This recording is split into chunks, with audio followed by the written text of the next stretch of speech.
Hi everyone, it's Chris from Clearly Crafted, and I wanted to talk about and kind of go over what I did to make this glass block. This is obviously a Halloween witchy theme. I know we're in February, but I love Halloween, so I craft Halloween all year long. So this is a big 7 3/4 by 7 3/4 glass block, and I actually decoupaged it with fabric. I should say it's a combination. It's fabric on the front and back, and it's paper on top, some paint, some iridescent medium, but I thought I would review like a Postmate. I had never used this before, so I thought we'd go through some of the supplies and what I did. So this is one of these glass blocks that you can get from just a craft store. This is pretty heavy weight. It's 7 3/4 by 7 3/4. It's thick. It has this kind of seam down the middle, so you'll see a lot of them have this bow, and you'll see people put fabric or ribbon around it. So, and I didn't want to do that, so I'll show you how I got away from that. So I love this Witchy fabric panels. You can get Halloween fabric panels, you can get fall, you can get Christmas, you can get everything. And what it is, it's actually a piece of fabric. This one comes with 6 or 8, I can't remember how many. And they're different little designs. I guess they're used to make pillows, or you can use them for quilts. I'm not a sewer. The closest I get is cross stitch. So, but I love this fabric, and I just like the designs on it. So what I did was I took 2 of them that I really liked, 2 of the fabric squares, and cut it to fit my block. I cut it a little bit short so it's set right on there, because I've never used these fabric blocks before. I cleaned the block really well before I started, but I didn't put anything down. So this was just a plain block. I cleaned it with alcohol. I have the light tip piece in the bottom. Some people put it on top, but I didn't want to see it with this because I wasn't going to have it covered up. So you can see my lights are coming in through the bottom, which you can see them turn on. I'm going to probably put a second thing of lights. You can see the lights up there.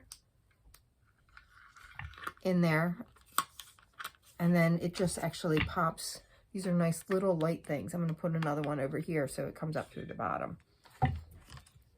So this went down really well with Mod Podge. I used a piece of equipment that this comes from Mod Podge. I have a couple other ones to really put it down tightly.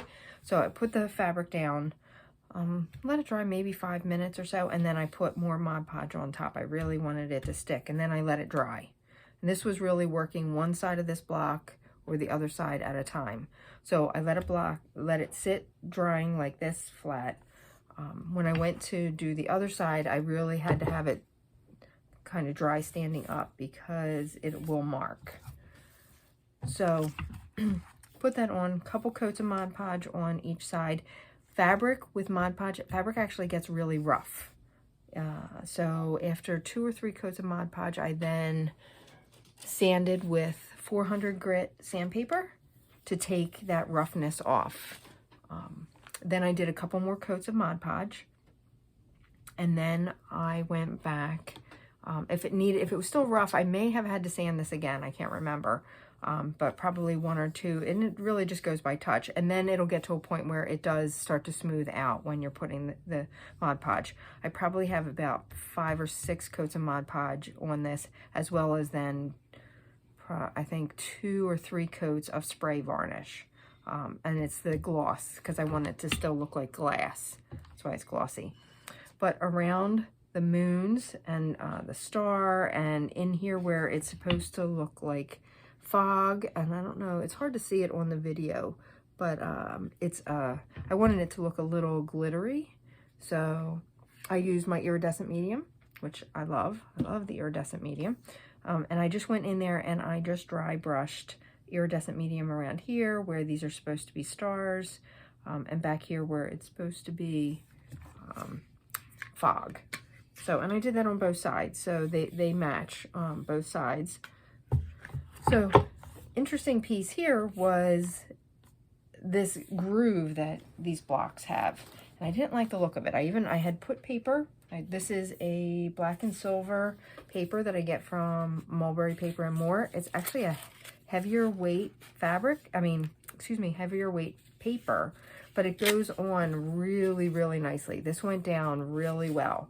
So I put that along this area, and it still had that groove, and I did not like how that looked. So I thought, what could I do to hide that? I didn't want to use ribbon. So I went back to my other project that I used the hot glue on, and it made it look like vines. So this was hot glue that I just did in a couple layers to give this viney effect. Vine snakes, I'm not sure how, it depends on what you think it looks like. Then I went with black chalk paint, went over it, and then a little more iridescent medium. Now this edge around this, the sides, the paper did not cover that. So this again is black chalk paint that I sponged on using a pounder, and then a little more iridescent medium. And the idea was just to make it all blend.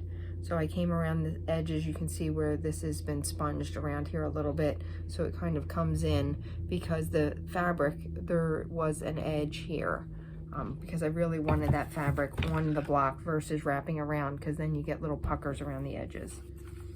So this turned out really, really nicely. It took a while. It definitely was, a lot of drying, a lot of letting it dry for a day, to make sure that if I turned it on its face, it didn't get marked. But I like how it turned out, and I'm gonna probably keep this one for myself. I have a whole witchy collection. I'm a little weird that way. My husband says I'm the head witch. But yeah, I really like how it came out. It was nice to work with. I do like working with the tile better, I think, but this was definitely different, and something fun to do.